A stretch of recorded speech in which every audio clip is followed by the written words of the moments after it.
Hola, Jorge Parra, ¿cómo estás? Hola, ¿qué tal? ¿Qué tal? ¿Qué tal la mañana? ¿Qué tal? La ¿Te mañana. sientes aquí bienvenido? O sea, quería primero que hable de cómo está y ahí presentarlo. Ah, ¿Qué quieres ir disculpa. directo a la formalidad? Creo Bien, que ya nos bien. conocemos también. Nos Eso es. conocemos de mucho tiempo y... Ujú. El público no, pues. Bueno, pero mejor que sea así. O sea, ya nos conocemos y luego por ahí va saliendo todo. Sí, también. No Ujú. importa. Va saliendo la info. Ahí Jorge es un gestor, bailarín muy, muy importante para la escena de nuestra ciudad, Guayaquil. Creo que la gente del arte no necesita una presentación, pero La gente en general en sí. general sí. Sí. Chévere. Bueno, estoy bien. Vine con mucho gusto, con muchas ganas de que conversemos y nada, tengo un día más. Yo trabajo casi todos los días, no paro ninguno. Y me gusta que hoy es un día como diferente por la entrevista. Yo no suelo estar mucho en entrevistas porque me ponen muy nervioso las cámaras. Y entonces, bueno, pero acá me siento un poquito más como relajado en familia. Ujú. Guau, se lo siento. Lo- Lo siento así. sí, también a Jorge creo que lo conozco muchos años. También ha sido profesor de muchos de nosotros del proyecto. Y Oh. hemos trabajado también de cerca. Incluso ahorita nuestra productora y nuestros sonistas están participando en la obra que están por estrenar pronto. Sí, ya falta muy poquito. Y eso, bueno, es una obra muy grande que es un proyecto importante para Sonescenia y para la ciudad, en realidad. Pero bueno, por ahí no es que vamos a hablar ahora, sino de, no sé, ¿de qué vamos a hablar? Podemos hablar de eso, de tu proceso, de este último proceso que estás llevando para la obra, o cómo en general son tus procesos. Ujú. También con Jorge habíamos hablado de que algo que sí me gustaría topar, que creo que sería Ujú. importante para nosotros, o por lo menos para mí, Ok. sería que me hable un poco de la escena artística, del nacimiento de Son Escena y Mm. también esta escena artística de los 90 del arte. Me pasa mucho de que mi madre también es artista y fue bailarina con Jorge en los 90. Wow. En los Entonces, en los 90, 90. ¿verdad? Sí, sí. Sí, yo veo fotos y veo a mi madre como una... ella les dice que le gustaba vestirse como Alaska y Narama y todos decíamos como que claro, claro, claro, hasta que vimos una foto de ella como una gótica así y fue como que, wow, sí, sí se vestía como Alaska. Mi mamá sí era una gótica. Bueno, claro, yo empecé una carrera hace más de 4 décadas, más por ahí, y en los 80 y algo yo regresé de Quito a Guayaquil, fue en el año 88 más o menos, y empecé a trabajar en una compañía de ballet de esa época. Y en medio de eso conocí a Omaira, que estaba en un proyecto cultural y tenía una fundación y estaba trabajando con su primer matrimonio en un proyecto musical. Entonces, y teníamos el plan entre esas relaciones que hicimos de trabajo, bailamos, hicimos cosas muy interesantes, muy chéveres. Se ar- También se generó un primer intento de gestión y así fue como también aparece Sarao en Guayaquil, porque entre ella y yo trajimos a Lucho para Guayaquil, que estaba viviendo en Quito con su obra Los Ángeles Caídos de la Noche. Eso fue justo en el año 89. Entonces, esa fue como la primera función de Sarao en Guayaquil. Y ya en el 90 se consolida el proyecto y creamos el Sarao que aparece en Guayaquil como un grupo gestor de arte contemporáneo. Eran los primeros pasitos que se daban en la danza contemporánea en Guayaquil. Entonces aparecen obras como Amortiguando, una serie de sucesos que movían mucho, removían la escena teatral y dancística de Guayaquil. Y así pasé pues 20 años en ese grupo y en el 2009 decidí emprender un proyecto personal, ¿no? Que es Son Escena. ¿Y cómo así decidiste ese proyecto? O sea, ¿qué fue lo que te motivó? ¿Por qué son escena? Todo, todo. Ah, Cuéntanos. claro, o sea, bueno, Sarao fue un proyecto de muchísimo aprendizaje, de un camino muy largo, de construcciones y también de desvinculaciones, ¿no? Se construyeron muchas cosas. Yo hice, así como ahora en Zona Escena, una sala de teatro. Se armó a partir de un premio que yo gané en el año 94, que fue el Salón de Julio. Yo recibí 15 millones de sucres en ese tiempo. Claro, era un montón de plata para mí, o sea, era un premio grande. eh, y ese salón de Julio también removió mucho mi trabajo dancístico, porque era ganar un salón de pintura con una danza, ¿no? Que era un body paint. Entonces, ese premio a mí me dio el primer input para alquilar una casa, la casa en donde estuvo Sarao desde el año 95 hasta que yo salí, ¿no? Y bueno, se alquiló, se construyeron el piso de danza, y invertí todo lo que me tocó en eso, ¿no? Y porque creía mucho en el proyecto, después el proyecto se comenzó a desmoronar en lo artístico, que fue la razón de mi salida, porque ya no estábamos haciendo lo que teníamos que hacer, o sea, según lo que yo creía, ¿no? Claro. O sea, estábamos dejando de bailar, estábamos dejando de hacer danza teatro, el proyecto se estaba yendo hacia la televisión, que eran las necesidades de Lucho en ese momento. Oh, ok. Y yo sentía que estaba como en un espacio equivocado. Llegó un momento en que y decidí renunciar a todo. Entonces me fui en el 2009 en buenos términos con Lucho, pero con nada. O sea, dejé todo lo que había construido allí y salí a empezar de nuevo, ¿no? A pesar de eso, no tuvimos un final feliz en medio del camino porque hubo algunas diferencias posteriores que hicieron que Lucho y yo no volvamos a hablar hasta el día de hoy, ¿no? No. Entonces... tanto tiempo compartiendo. Sí. Pero pasaron cosas que tienen que ver un poco con los modelos de gestión que yo llevaba, que dejaron unas rupturas que aparentemente hasta ahora parecen ir, digamos, poco... no sé cómo explicarlo o qué palabra utilizar, pero en todo caso no han podido, o sea, heridas, rupturas muy graves que no se han podido surcir bien. Sí, que no se han surcido de buenos términos. A mí ya no me afecta mucho, pero la salida para mí fue traumática. O sea, abandonar 20 años de un proceso fue como, wow, fue doloroso. Me costó un montón dejarlo, pero también era necesario como despojarse, ¿no? Fue una enseñanza tremenda y volver a empezar era muy, muy loco, ¿no? Como que no quería. Eso siempre me ha parecido full admirable de vos, como que esta cosa de que ustedes hicieron gestión de la nada, ustedes sacrificaron muchas cosas, sacrificaron su propia estabilidad, que es algo que creo que hoy en día los artistas no estamos dispuestos a hacer mucho, y es sacrificar la propia estabilidad por el sueño de uno. Ustedes construyeron el piso de madera, me acuerdo mucho la primera casa Son Escena, en el departamento del centro, en el tercer piso creo que era. Primer piso. Y me acuerdo que fui a una obra y yo no sabía nada de teatro, ni tampoco había visto muchas obras de teatro. Y me acuerdo que fui y que era que de un cuarto al otro, y para mí fue como esta cosa inmersiva, y para mí fue como que wow, estos manes están dementes y es hermoso verlos. Bueno, yo había salido para cuando yo salí de Sarao, yo trabajaba en la universidad en el ITAE. Era profesor de la carrera de teatro del ITAE y también era profesor... ¿De teatro en el ITAE? Claro, yo daba clases de danza para la carrera de teatro, ¿no? Que tenía una fuerte carga corporal la formación. Y también trabajaba en la carrera de danza contemporánea de la UES. Que eso también me permitía de algún modo solventar ciertos gastos de Sarao, porque cada mes teníamos que pagar 2 arriendos y la luz y esas cosas. Entonces, cuando yo me fui, justamente le dije a Lucho, bueno, ya es hora que te quedes solo y sepas lo que significa el gasto cada mes, porque en realidad Lucho no tenía mucha idea de eso. Y eso fue para él como que yo le había dado un impacto, un golpe, porque quedarse solo implicaba dar la cara de una situación que era muy difícil. Pero bueno, yo me fui, le di la espalda a ese tiempo y entré a hacer un grupo residente del ITAE. Entonces en el ITAE construimos obras, hicimos Mía Bonita, que es un cabaret queer que escribió Mario, se hizo un trabajo interdisciplinar con todo el grupo de sonido, de artes visuales y la carrera de teatro. O sea, las 3 carreras fueron parte de un proyecto de construcción de una obra que se grabó en el estudio de música del ITAE. Los artistas visuales que estaban en ese tiempo, Juan Carlos Castro y otros más, hicieron algunos vídeos que fueron parte de la obra, y la música Mario la compuso y se grabó, se hizo toda allí. Y el grupo de teatro, que éramos parte de nosotros y yo de la carrera, construyó la obra con otros artistas externos también. Entonces eso fue como la última etapa, allí hasta el 2015 más o menos, y en ese tiempo tuvimos unas diferencias con la dirección de la carrera de teatro del ITAE y nos dijeron ya basta, ya no pueden seguir aquí.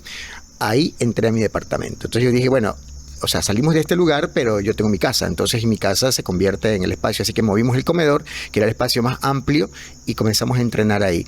Y estábamos ensayando Mía Bonita, mejor dicho, estábamos en esa transición, y Vanessa se enfermó, le dio una infección en las articulaciones y no pudo seguir ensayando. Entonces llegó como a las 2 semanas muy delgada, muy delgada, pero demasiado, y llena de agujas, así había ido a un acupunturista y tenía agujas por las orejas, por la nariz, por los hombros, por todos lados. Y tenía que caminar con eso. Llegó ahí para visitarnos y para decirnos cómo estaba y no quería, y que no iba a poder seguir trabajando en el proyecto. Entonces yo dije que como éramos un grupo, teníamos que parar todos. Y cuando la vi, yo dije, oye, ¿y no te gustaría hacer una performance así como estás? O sea, eso De fue como todo, así de como, todo fue uno como, puede hablar claro, de o sea, chico. yo la vi toda desprotegida, tan frágil y tan así como, yo le dije, oye, ¿no te gustaría hacer de esto una performance? Y me dijo, ¿por qué no? Sí. Y aparece un proyecto que se llama Primer Piso, que ya llevamos 10 ediciones, ¿no? Ahí Entonces, a primer piso. sí, entonces eso fue lo que tú fuiste a ver allí, pero no es, no sé si fuiste a ver esa primera edición que fue muy especial, porque fue la manera en que encontramos una metodología de trabajar el espacio inmersivo para nosotros. O sea, era como un espacio ya expandido de nuestro trabajo escénico, porque era como decir, bueno, a ver qué va a pasar aquí, hay que escribir. Y comenzamos a registrar el lugar, a saber, a darle vueltas, caminando, observando y registrando, y a partir del registro hacer dramaturgias propias donde cada uno comenzaba a proponer sin desmoronar el asunto. La idea era que no se saque nada, que el espacio doméstico se vuelva poético con todo lo que tiene. Entonces la cocina, los baños y todos los lugares comenzaron a convertirse en un lugar de creación cada año, y cada año rotábamos el espacio de cada quien. Entonces Mario utilizó la cocina, después utilizó el baño y su cuarto, y ahí nació Mucho Lote, nació Perencejo, nacieron un montón de trabajos hasta que ganaron el FAL después, los viejos que presentaron Mario y Vanessa. Yo vi los viejos. Ya esos Era dos uno- viejos, que se llama Retrato, nació en la cocina, colgados en donde estaba el tanque de agua. Entonces, Qué me loco. acuerdo que Juan Carlos Castro hizo unas fotos maravillosas ahí encima. Vanessa hizo algo sobre la ablación en la cocina. Fue una cosa espectacular. Y cada año se nos ocurrían más cosas, más cosas, más cosas, hasta que, bueno, yo para entonces ya había planteado en el 2009 una propuesta a Nebot sobre esa casa. No, no exactamente esa casa, pero sí sobre un teatro en Guayaquil. O sea, porque yo me planteé cuando salí de Sarao que yo necesitaba, si volvías a abrir una sala, tenía que ser una sala ya no alquilada.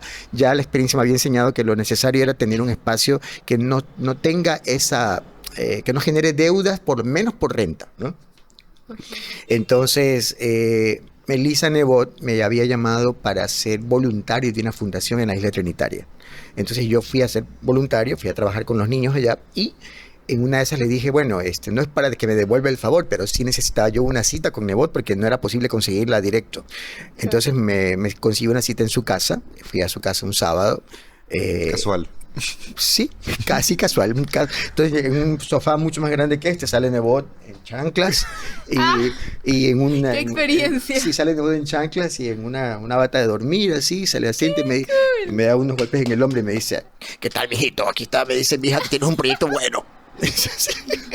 Háblame de ese proyecto, y yo con la carpeta en la mano.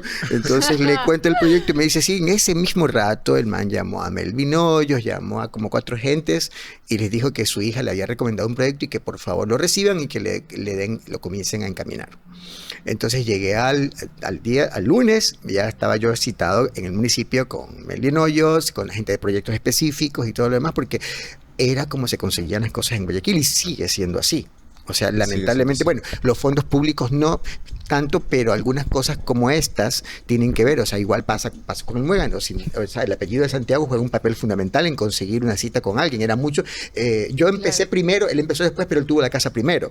Porque, ¿qué ocurrió? Cuando yo terminé esa cita, yo dije, bueno, ya no voy a molestar más a nadie. O sea, a mí me da lata pedir, me da lata estar Claro. buscando Eso es- citas. Ahorita que estoy en gestión, es rarísimo tener que hablar con gente como que en tu vida te esperabas encontrarte. Claro, a mí Jaime Y- Nebot, tengo que confesar que me puso muy nervioso llegar a encontrar un personaje de ese En calibre. chanclas y en bata. Claro, no, pero es que además mirar a Jaime Nebot en la televisión, hablando y gritando y todas esas Ajá. cosas, entonces me provocaba como un cierto resquemor encontrarme con este personaje Claro. en directo, ¿no? Y la verdad, cuando se sentó yo estaba muy nervioso, muy, muy, muy nervioso. Pero él me generó un nivel de confianza y no era el personaje que yo creía. Su personaje político es uno y su personaje humano de casa era otro.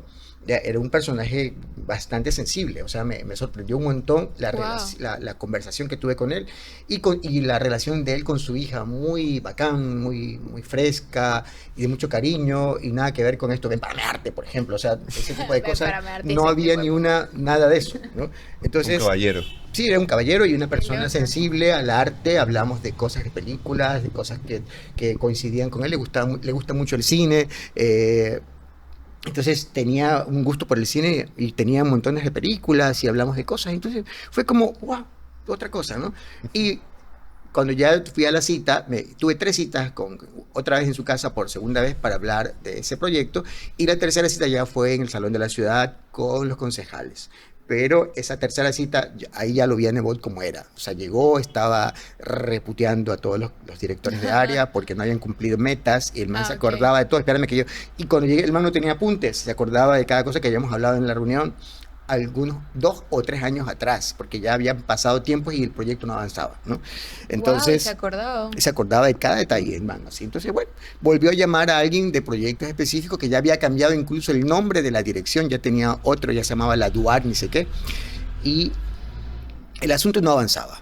Así es que pasó mucho tiempo, pasaron alrededor de 10 años y el proyecto, yo ya estaba tirando la toalla. 2015 yo dije, uff, nada, 2016, nada. Y en el 2017 me llamaron, ya saliendo Nebot prácticamente de la alcaldía, me llaman y me dice, al final se ha decidido por la casa que estamos ocupando ahora. Pero eso generó un nuevo conflicto, porque la casa estaba en un conflicto de intereses entre patrimonio y municipio. Y un colectivo, los colectivos independientes que querían salvar el patrimonio y que querían salvar la casa. Así que yo decidí quedarme a un lado, porque era muy delicada la situación para Sonesena en ese momento, ¿no? Pensar que esa casa quería restaurarle, y que cuál era el problema, que detrás de eso estaba Lucho, porque Lucho era director de patrimonio.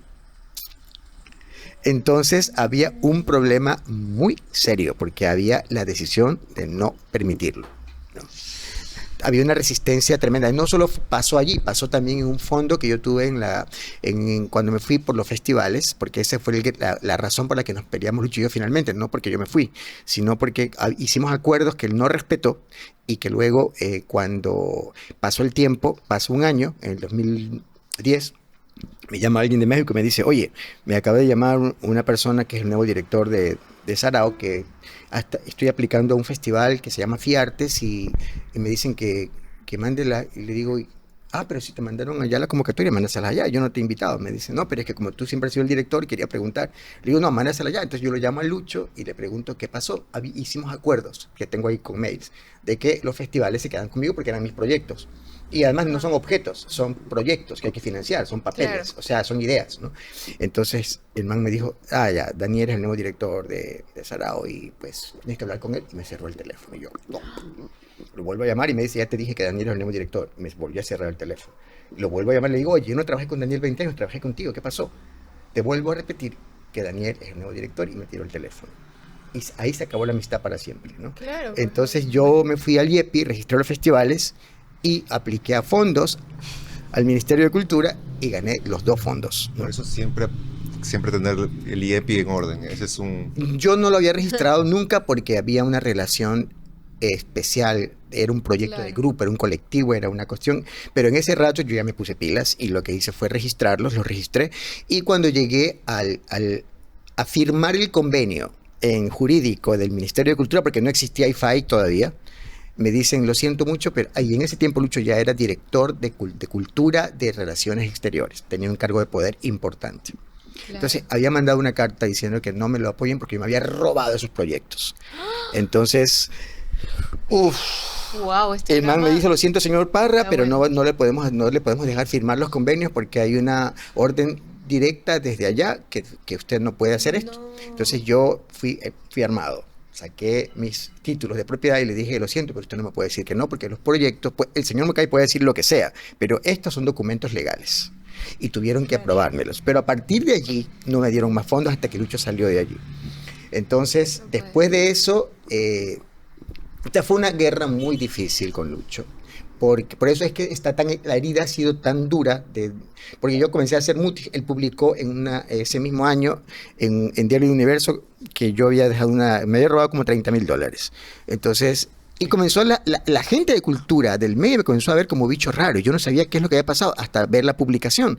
La gente lo veía a Lucho como una víctima y a mí como el malo de la película, ¿no? Claro. Entonces, ya en el 2010, cuando yo hice un estreno, llego al diario y le pregunto a una periodista que estaba allí, me dice, ¿qué pasó con Sarao? Le dije, cierra la grabadora, apágala, porque te voy a contar ya de otra manera, porque si cuando te dijeron lo que te dijeron, tú publicaste un solo ángulo del tema y no preguntaste a la contraparte, ya no está bueno que publiques nada ahora. Además, yo quiero salir de esto, quiero caminar en paz y no quiero saber nada de lo que pasó antes. De hecho, nunca contesté ni dije nada de nada.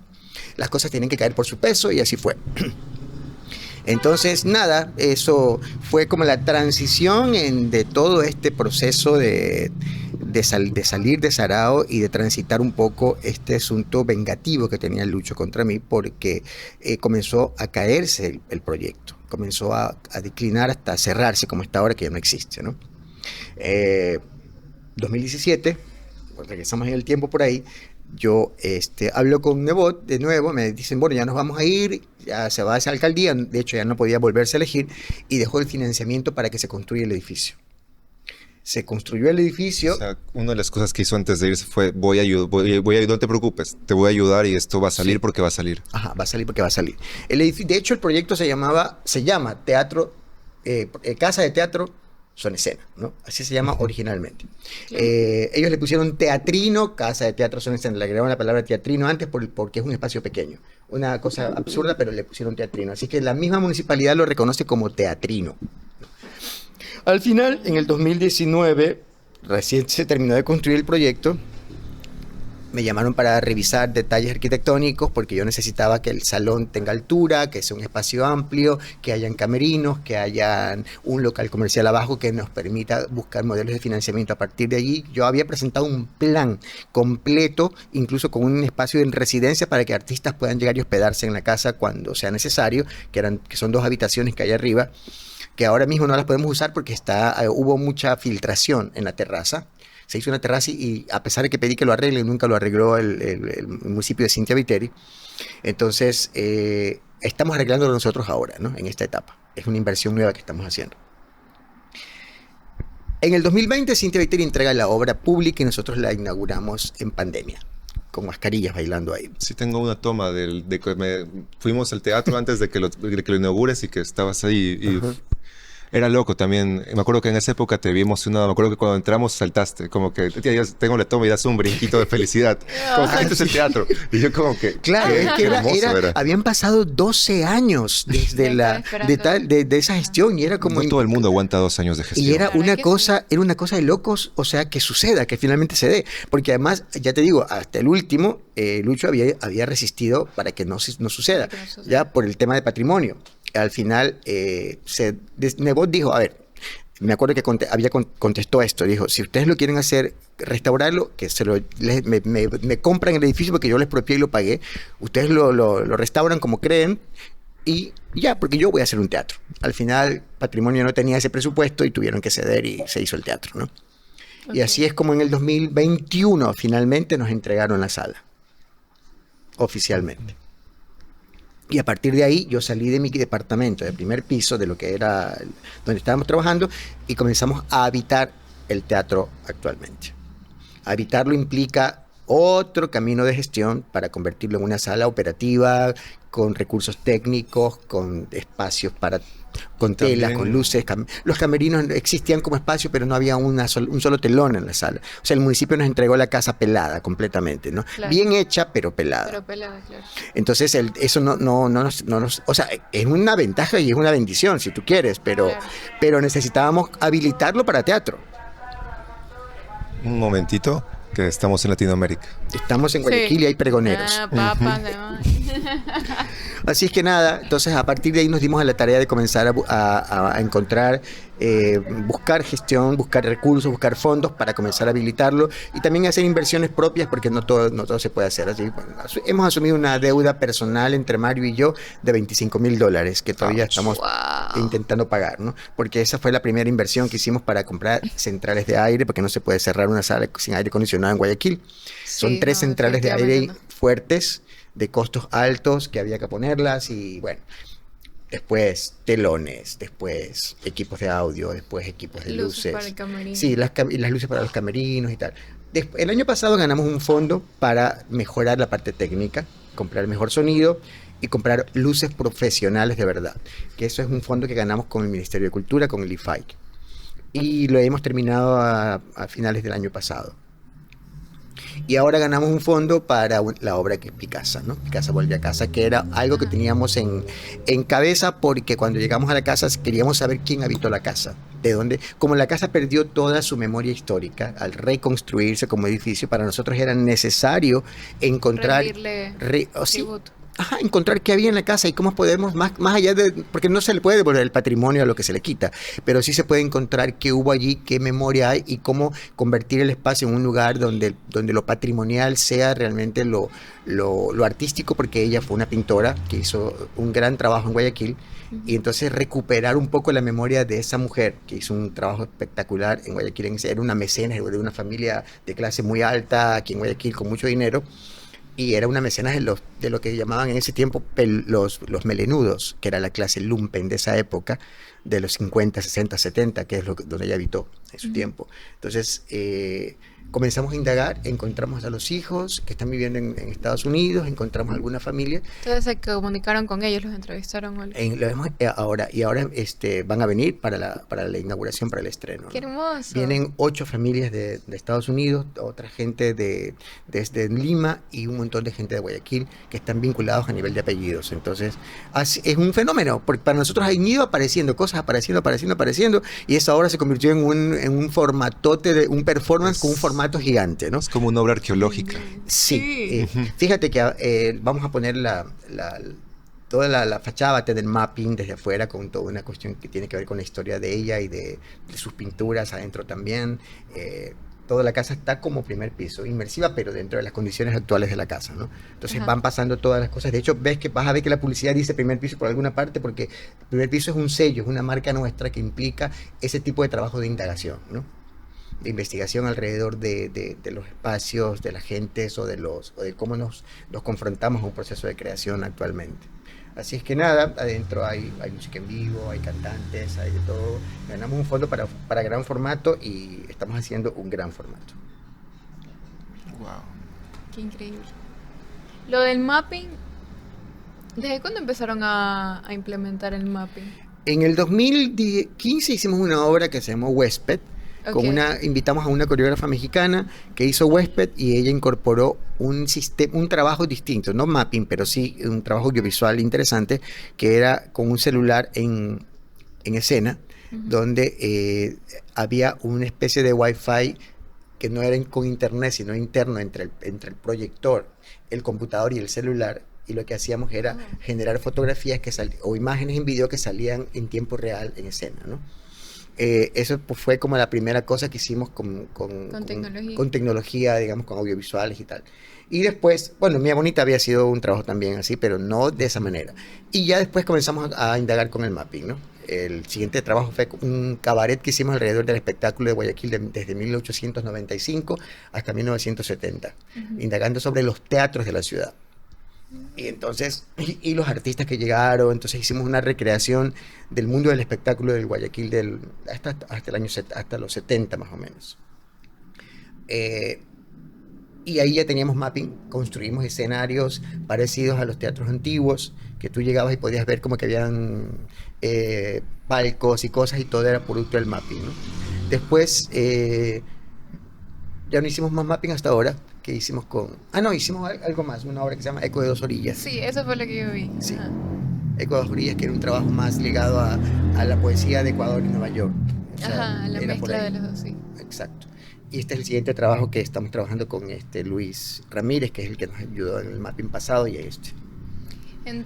¿Cómo? Creo que quería preguntar. Mi pregunta, esto es un poco como, ¿cómo es que haces tú para arrojarte tantas veces al vacío con cada obra, con cada acto de gestión? ¿Cómo le perdiste el miedo, si todavía hay ese miedo? ¿Qué se siente estar en ese constante, solamente hacerlo? Porque eso es mucho ser artes, creo que es mucho solo lanzarse al vacío sin esperar nada. Y creo que ustedes los de escénicas tienen esa constante. Claro. Es que, bueno, cuando de algún modo encuentras que tu camino es este y no otro, que no puedes, o sea, yo podría hacer otras cosas, de pronto, no sé, entrar en un negocio o alguna cuestión, pero no me interesa, o sea, me interesa esto, es como soy feliz, ¿no? De repente sí digo, ¿por qué me metí en esta vaina? Si es una deuda, ¿por qué me metí en este proyecto? Si al final me quita el sueño en la madrugada, tengo vértigos de los pagos que tengo que hacer, o sea, me despierto en la madrugada con un sobresalto y digo, uy, mañana hay que pagar todo este dinero, o sea, de repente parece que la casa no cuesta nada porque es un comodato, pero entonces resulta que hay que darle mantenimiento al ascensor cada 6 meses, resulta que la planilla de luz es muy alta en la zona, ¿ya? Porque además del aire acondicionado, las luces, generan una planilla de servicios fuerte. Resulta que tenemos una persona que está bajo un sueldo, que es Gabriel, que es un personaje fantástico. Entonces tenemos que pagar seguro, todo lo que implica mantener a una persona con un sueldo estable, ¿no? Y trabajando, que es el único empleado que tenemos, digamos, empleado, por decirlo de una manera, pero es un compañero pagado. La planilla. Sí, no, es eso y bueno, y todos los gastos que implica el mantenimiento, pintura del edificio cada año. Y el edificio es antiguo igual, entonces... Ya no es antiguo, ya no. es un edificio reconstruido con, digamos, con la pinta de antiguo, pero en realidad ya no es un edificio patrimonial, ¿no? Ahora nosotros con esta obra le estamos devolviendo algunas líneas patrimoniales reconstruidas que no son originales de la casa, pero que tienen que ver con la arquitectura de Guayaquil de esa época. Es más bien una instalación permanente que va a tener el edificio. Cuando ustedes lleguen nuevamente se van a dar cuenta que cambió. Entonces se están haciendo los tumbados, se están haciendo una serie de cosas que van a encontrarse con, wow, esto es como un retroceso en el tiempo, ¿no? Y eso ha sido, digamos, el input de la obra con la que estamos trabajando ahora, ¿no? O sea, darle todo ese matiz, además objetos, accesorios y cosas viejas que están allí, antigüedades que hemos ido adquiriendo también como utilería, pero que van a estar ya instaladas de manera permanente en la casa, ¿no? ¿Qué tipo de obras, como tipo curaduría? No sé si manejan como un tipo de obras en específico que les interesan, es algo que los mueve a ustedes ¿Para la por dentro, programación? para las programaciones. Mira, nosotros, esto de que decía él de lanzarse al vacío es como creer que es posible. Y cuando crees que es posible y lo haces tantas veces, ya sabes que sí es posible. O sea, ahí se adquiere como un nivel de seguridad frente al miedo y frente a la posibilidad de fracaso, como que fracasar ya no es posible. O sea, ya no. O sea, yo no siento que tenga que. De hecho, a veces me repito en la madrugada, yo soy invencible. O sea, es como. Necesitas esa mentalidad para. Claro, o sea, yo soy invencible. No me importa. Es como te hablas. Claro, yo me hablo a mí mismo y me digo, sí. bueno, yo soy invencible. O sea, realmente me quiero convencer de eso. Y eso fue porque una vez yo estaba así sentado para hacer el fragmento de Bunio y una coreógrafa de República Dominicana me dijo, escribió en Facebook, Jorge Parra, el invencible. Yo dije, wow, sí. O sea, me gustó recibir ese input de parte de ella y luego me lo apropié, porque yo y me lo repito usualmente, porque es como mañana no tenemos nada, pero no podemos fracasar, entonces hay que seguir, ¿no? Yo soy Jorge Parra, el invencible. Sí, pero ¿sabes qué pasa? Que no soy yo, o sea, es todo el equipo, toda la gente que me acompaña, Mario, Vanessa. Se convierten en familia. Sí, es una energía colectiva, es una energía chévere, y además porque compartimos esto con la ciudad de manera verdadera. Eso que tú preguntabas con respecto a qué programamos, no hay una programación exquisita en el sentido de decir, bueno, vamos a trabajar desde una programación política definitiva, determinante o con una visión social o filosófica. No, creemos que la escena guayaquileña no es un poco eso, ¿no? Es una escena mucho más diversa, es una escena más... Y además estamos muy cercanos a la escena independiente emergente, ¿no? Entonces, de repente por ahí hay grupos que sí, que van a generar taquilla y los aceptamos. O sea, no voy a aceptar, o sea, te digo honestamente, la vecina no me interesa, hay cosas que no me interesan, obviamente, pero de repente por ahí llega una agrupación que podría tener ciertamente algunos tintes comerciales o que no tienen que ver con el tipo de arte que yo hago, pero no, o sea, no es mi función juzgar esa obra. Mi función es programar la sala y hacer que sea operativo, que funcione. También hay algo que he sentido full, y es de que también ustedes, y también Sarao también nace un poco eso.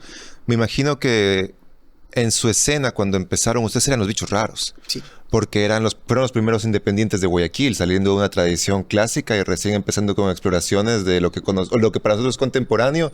Para ellos estaban innovando y en lo experimental le estaban innovando. Claro. Y armar un teatro desde ser el bicho raro es complicado. Claro, o sea, es como... A ver, ¿cómo fue la oposición de los 80? ¿Por qué esta gente quiere hacer esto en una ciudad hostil?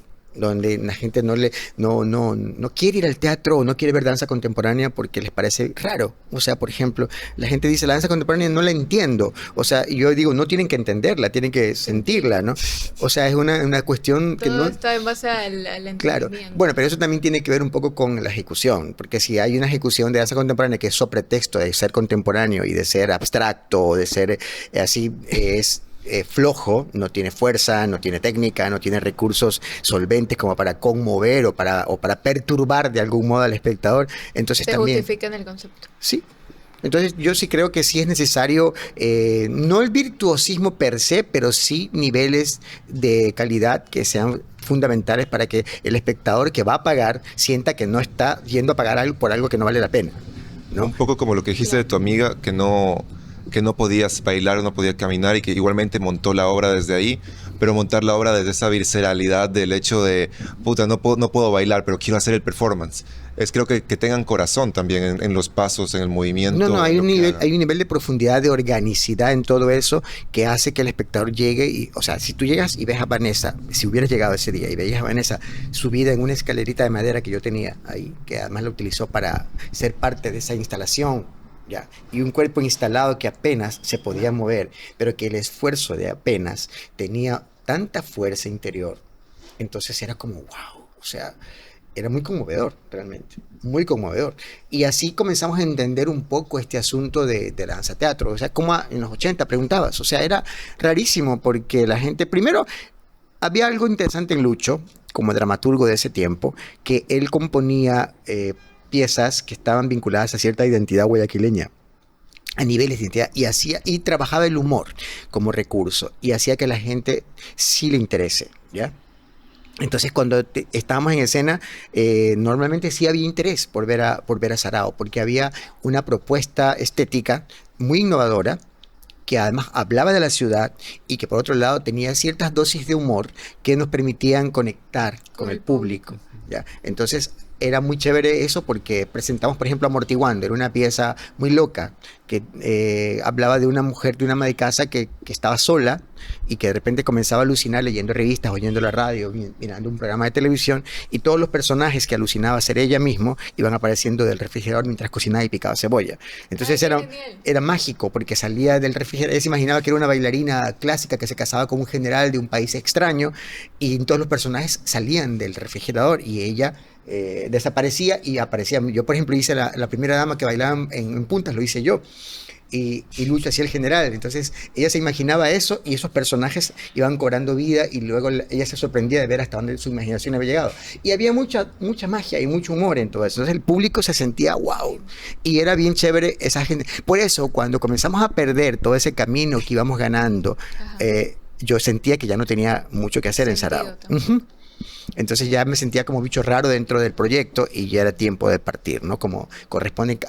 Todas las cosas tienen ciclos y los tiempos, los Dejó de espacios. ser raro. ¿Ah? Dejó de ser raro. Dejó de ser raro. Y yo quiero ser raro. Claro, es que después de eso yo había ganado el Salón de Julia haciendo una ruptura sobre mi propio trabajo dancístico con un body paint. Había hecho otros trabajos de danza que me habían llevado que me habían dado premios y éxitos y que eran trabajos que estaban vinculados a lo raro, a la investigación, a búsquedas extraordinarias. Entonces yo no quería dejar ese camino. No quería dedicarme a hacer café teatro, por decirte, que era por donde iba Sarao en ese momento, ¿no? Okay. Estuvo bueno, hice un rato, pero no era lo que quería. Te llenaba, ¿sí? tampoco. Pero bueno, entonces Son Escena en cambio retoma ciertas cosas.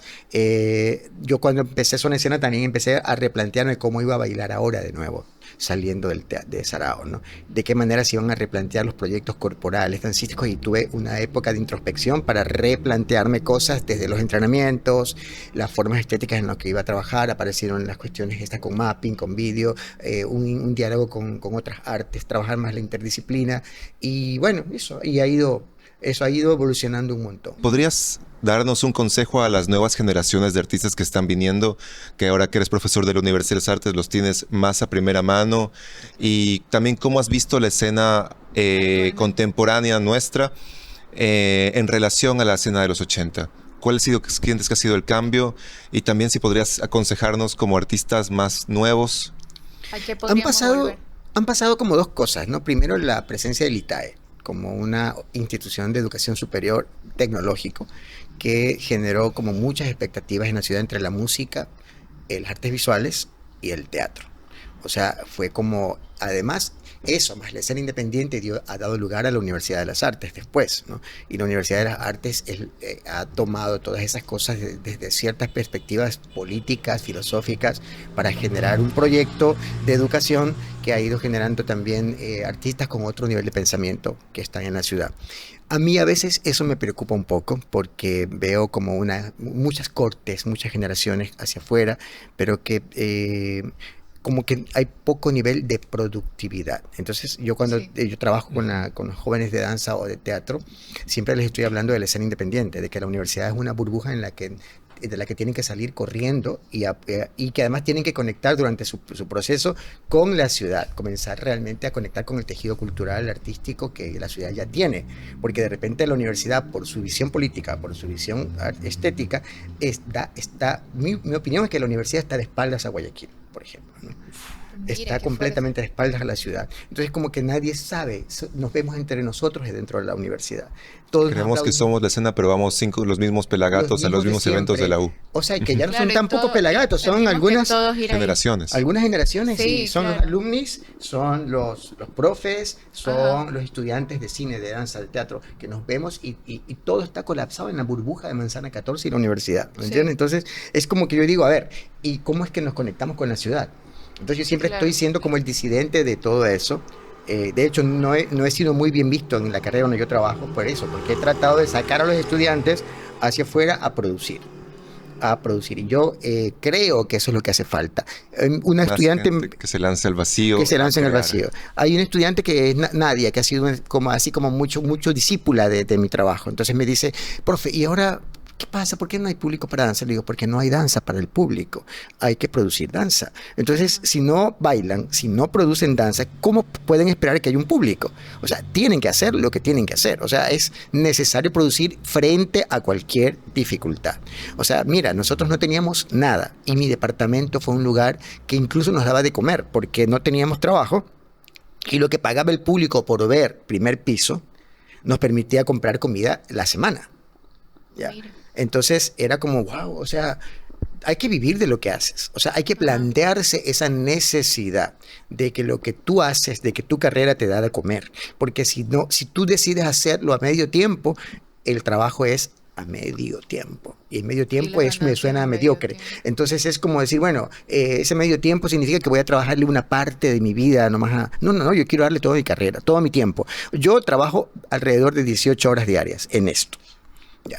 Yo duermo 4 horas, 5 horas máximo. Dios. Ser Y me- artista no es para abajo. No se No. puede. Definitivamente no. No se puede, y no se puede tampoco en una ciudad de verdad hostil como Guayaquil pensar en detenerse. O sea, es como, qué pereza, hoy no voy a ir, me quedo dormido hasta las 11 de la mañana. No. O sea, yo Claro. antes de venir acá estuve trabajando con un albañil que está trabajando arriba, con la gente que está haciendo las pinturas para las mesas de la cafetería. Estamos trabajando en un proyecto de un café que vamos a abrir pronto en Zona Escena, que pretende ser un café medio bohemio para que vayamos ahí a pasarla bien y a, Qué hermoso. Ajá, ya pronto se abre. Y entonces, o sea, creo que eso además está pensado para solventar un poco los gastos básicos de la sala, ¿no? Claro. Porque la taquilla no lo hace. Además, tenemos 90 puestos y aunque estuviera siempre llena, no alcanzaríamos a pagar los gastos mensuales, ¿ya? Entonces, bomberos, van a ver que nos encontramos con un letrero de clausura. Bomberos, nosotros aplicamos al permiso y el permiso se demoró y mientras el permiso se demoraba, los de Justicia y Vigilancia de Bomberos nos clausuraron. La multa No. fue en $500 y no podemos evadirla. Y ahora ya pagamos el permiso del año pasado y tuvimos $1.500 de golpe, así, que hay que sacarlos de alguna parte, ¿no? Entonces, esas son cosas que forman parte del asunto de la gestión, de ser independiente, pero también te dan muchísima fortaleza, porque aprendes a ser como un guerrero que dice, a ver, ya me metí en esto, yo no voy a fracasar. Entonces, si no vas a fracasar, tienes que encontrarte las maneras y aparecen. Cuando te tiras al vacío y te estás cayendo, hay una ramita por ahí que tienes que agarrar, de alguna te agarras. Y siempre vas a encontrar una rama fuerte en donde sostenerte. Y consejos de gestión primeriza que a nadie se le deben olvidar, como los tips. Producir. O sea, hay que producir aunque sea sin un centavo y comunicar. Creo que la cosa es que a veces nos da vergüenza o nos da miedo, pensamos que es está mal comunicar, porque como que comunicar nos hace comerciales, ¿no? Y yo creo que ese es un error terrible, porque si no cacareamos lo que tenemos, ¿quién se entera? ¿Cómo sucede? Que eso pasa Sí. mucho con la arte. en Sí, vivo. si uno se cree su propio proyecto también. Sí. Ajá. Que eso es algo que creo que pasa mucho, como que es justo hablaba con estos, con mis compañeros hace poco, como que la cuestión de creernos nuestro propio proyecto, pese a que la gente que diga, estás loco, nadie va a ver eso, nadie va a querer ver una obra de Pei Casa, nadie sabe quién es Pei Casa porque precisamente parte de la historia de ella es que se la borró de la historia. Claro. Entonces son cosas que quizás no son tanto para el público general, porque si tú quieres tener esta sala llena, pones la vecina y se acabó. Exacto, Claro. exacto. Y son cosas que nacen del corazón del grupo también. Claro, pero esas cosas hay que comunicarlas bien, hay que invertir un poco en pauta, hay que hacer cosas que Marketing. corresponden, porque si no, o sea, te ven solamente, si tú lo pautas en Instagram, por ejemplo, quienes te ven solamente son tu círculo de amigos, Claro, los que ya siguen también. los que ya siguen, que Ajá. son pocos, Y ¿no? no llegas a otro alcance. a otro Y la público. mayoría de los que te siguen son los que no pagan la entrada, Ajá, ¿entiendes? son compañeros. Son compañeros invitados. Claro, entonces necesitas ir a otros públicos, o sea, porque también estamos pensando como que tenemos que hacer la élite de público selecto que nos tiene que ver, no, o sea, la gente tiene que pagar por ver, o sea, ese es tu trabajo, tú pagas por comerte un chuzo en la esquina, por comerte un choclo, la señora cobra, o sea, todo el mundo Sí, cobra por todo lo el que mundo hace, cobra. ¿ya? O sea, a mí, por ejemplo, nadie me perdona nada, y además porque parece que yo tuviera dinero, a la gente me ve como que yo soy muy pudiente, me dicen algunos. Yo digo, ¿pudiente de qué? Pero bueno, pudiente porque me da la gana de hacer lo que quiero, ¿no? Hago lo que me da la gana. Entonces, pero, y todo me cuesta. Te juro, cada cosa que yo hago me la facturan y me la facturan bien. Ya, pero a mí eso me ha enseñado también a saber que yo también tengo que facturar. Ya, o sea, tengo que facturar y cobrar por mi trabajo. Bien. Intento ser lo más coherente posible con el medio, por ejemplo, tener en la sala, tener, digamos, condiciones diversas para las situaciones, ¿no? Hay gente que puede pagar más, hay jóvenes que están empezando y tienen que tener acceso y pagar un poco menos, ¿no? Ajá. Entonces hay gente que me puede alquilar la sala en $650 para un concierto, hay gente que no. Hay gente que puede ir a una coproducción con una base mínima, o sea, de $200, 250. O sea, son cosas que se pueden manejar en función de quién te alquila la sala y cómo entiendes la escena de la ciudad también, ¿no? Porque si queremos atraer a los jóvenes que están haciendo nueva producción, hay que crear las facilidades y hacer que suceda, ¿no? Y ser parte de la coproducción esta a nivel de mercado, ¿no? Porque tenemos miedo de la palabra comercial, tenemos miedo de la palabra marketing, de la palabra mercado, de la palabra producto cultural. Ajá. Se nos vuelve Más como... que nada pensar Sí. en un proyecto artístico como un producto. Sí, o sea, pero si no lo pensamos así, no estamos pensando en que podemos vivir de esto. Hacerlo como un producto o pensar en que hay que entrar en un concepto de mercado y de marketing no implica ser malo. O sea, Ni ser capitalista. ni significa que no hagamos lo que queremos hacer, ni las cosas que nos provocan hacer. Cuando ustedes vayan a ver Picasa se van a dar cuenta que hay unos guiños políticos muy fuertes allí, muy potentes, que justo Marcelo le costó trabajo hacer ese segmento. La música de ese segmento que eran como 3 minutos y casi 4 minutos. O sea, fue el tema más complicado para él, pero también para nosotros fue muy interesante lograr ahora está un tema poderosísimo, muy potente, muy bacán. Todo el mundo está feliz con ese resultado.